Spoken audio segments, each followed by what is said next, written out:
નમસ્કાર આપ સૌને જય શ્રી કૃષ્ણ. હું છું ભૂમિ ત્રિવેદી. BAPS હિન્દુ મંદિર અબુધાબીમાં આવવાનો મને ખૂબ જ આજે સરસ લાભો મળ્યો. એક સુંદર અનુભૂતિ જે થઈ છે, completely speechless about it.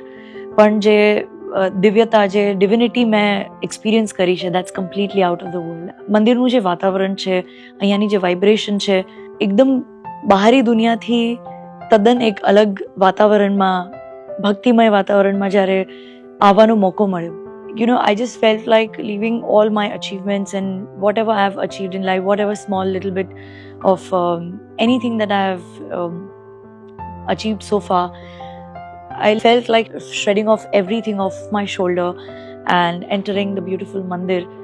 Message રૂપી એટલી બધી વસ્તુઓ અહીંયા આગળ હાજર છે આપણી સમક્ષ કે દુનિયાના એક પણ ખૂણે જવાની જરૂર નથી લાગતી જ્યારે આપણને કાઇન્ડનેસ શીખવી હોય કે ફોરગિવનેસ શીખવી હોય કે હ્યુમેનિટી શીખવી હોય. There is everything.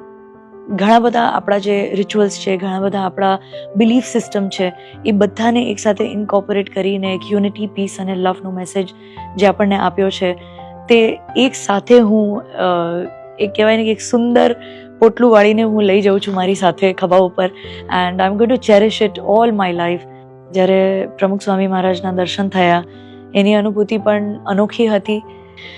ગંગાજીની આરતી જ્યારે પ્લે થઈ, van there was so much of auspiciousness in the air, I could feel. અને ખરેખરમાં એવું જ અનુભવ થયો જાણે હું ખરેખર ગંગાજીની સામે હું એમની આરતી કરી રહી છું.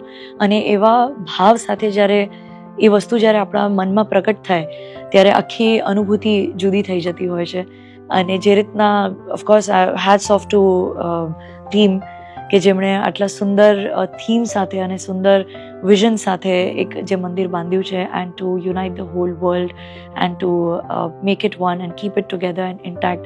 I think this message is so beautiful and it's such a humbling experience for me, and I have learned so much from here. I may not be able to say everything that's there in my heart, but I think I'm going to just live it through all my life.